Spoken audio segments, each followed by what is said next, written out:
শহীদ প্ৰণাম তোমাক,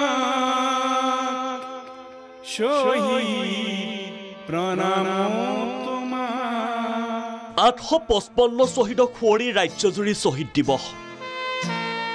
লুইতৰ পাৰৰে তুমি দেখা লৰা, শহীদ খৰ্গেশ্বৰ তালুকদাৰৰ সমাধিস্থলীত অসম জাতীয় পৰিষদৰ কাৰ্যসূচী। চৰকাৰক সমালোচনা অসম জাতীয় পৰিষদৰ সভাপতি লুৰিণজ্যোতি গগৈৰ। শহীদ প্ৰণাম তোমাক, শহীদ প্ৰণাম তোমাক। অসম আন্দোলনৰ প্ৰথম শহীদ খৰ্গেশ্বৰ তালুকদাৰৰ সমাধিস্থলীত অসম জাতীয় পৰিষদে কেন্দ্ৰীয়ভাৱে আয়োজন কৰে শহীদ দিৱস। কাৰ্যসূচীত অংশগ্ৰহণ কৰি অসম জাতীয় পৰিষদৰ সভাপতি লুৰিণজ্যোতি গগৈৰ তুলাধনা চৰকাৰক।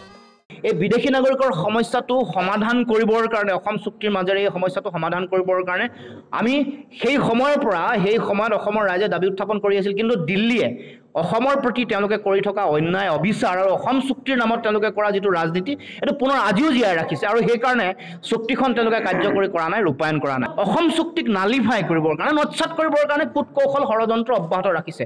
অসম চুক্তিৰ 6 নম্বৰ দফা কাৰ্যকৰী কৰিবৰ কাৰণে তেওঁলোকে কমিটি বনাইলে, উচ্চ পৰ্যায়ৰ প্ৰতিবেদন আজিলৈকে গ্ৰহণ নকৰিলে, আজিলৈকে কাৰ্যকৰী নকৰিলে। এয়াই তেওঁলোকৰ আমাৰ প্ৰতি দৃষ্টিভংগী, আমাৰ প্ৰতি তেওঁলোকৰ দায়িত্ব। সমগ্ৰ বিষয়সমূহ চৰকাৰে তেওঁলোকে যি দায়বদ্ধতাৰে কাম কৰিব লাগে নাই কৰা। লাহৰীঘাটত শ্বহীদৰ প্ৰতি শ্ৰদ্ধা নিবেদন কৰিব আহি বিমুখ শ্বহীদ পৰিয়াল। শ্বহীদ বেদীৰ বাবে আবণ্টিত ভূমি বেদখলকাৰীৰ কবলত। আই মাতৃৰ অস্তিত্ব ৰক্ষাৰ বাবে আন্দোলনত প্ৰাণ আহুতি দিয়া মৰিগাঁৱৰ শ্বহীদ কমিছন ডেকাৰ শ্বহীদ বেদী এতিয়া অস্তিত্বৰ সংকটত। প্ৰফুল্ল মহন্ত চৰকাৰৰ দিনতেই শ্বহীদগৰাকীৰ ত্যাগৰ প্ৰতি সন্মান জনাই 2.5 কঠা মাটি শ্বহীদ বেদীৰ বাবে চৰকাৰীভাৱে আবণ্টন দিছিল। কিন্তু আজি সেই ভূমি বেদখলকাৰীৰ কবলত। আমি আজি শ্বহীদ বেদী বন্তি প্ৰজ্বলন কৰি ইচ্ছা কৰি আহিছিলোঁ, কিন্তু সেইটো পৰিৱেশ দেখা নাপায়। সঁচাকৈ আমি শ্বহীদ পৰিয়ালৰ মোৰ জ্যেষ্ঠবাদী শ্বহীদ হৈছিল, তেখেতৰ কনিষ্ঠ ভাতৃ হিচাপে মই বৰ দুখ প্ৰকাশ কৰিবলগীয়া হৈছে। কাৰণ যিহেতুকে এই বেদখল কৰা মানুহখিনি পিছত আহিছে শ্বহীদ বেদীটো, আৰু তাৰ তাহানি যুগতে আমি 85-86 চনতে স্থাপন কৰা হৈছিল। অকৰ্তৃত্বশীলভাৱে তেখেতসকলে শ্বহীদ বেদী দখল কৰি তেখেতসকলে এতিয়া বৰ্তমান আমি বন্তিগছ জ্বলাবৰ কাৰণে আমি এতিয়া ঠাই নোপোৱা হৈছোঁ। বীৰ শ্বহীদক স্মৰণ কৰি আইতাৰ হিয়া ভগা কান্দোন।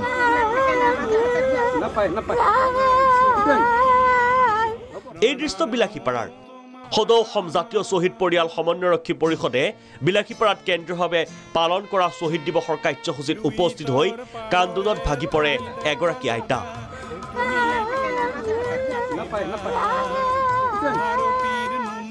বিজনী, বৰপেটা ৰোড, টিয়ক, কামপুৰতো শ্বহীদ দিৱস পালন। শহীদ প্ৰণাম তোমাক, শহীদ প্ৰণাম তোমাক। এনেদৰে ৰাজ্যজুৰি আই মাতৃৰ অস্তিত্ব ৰক্ষাৰ বাবে প্ৰাণ আহুতি দিয়া বীৰ শ্বহীদক স্মৰণ কৰে বিভিন্ন দল, সংগঠন আৰু ৰাইজে। Bureau' report, Prag news.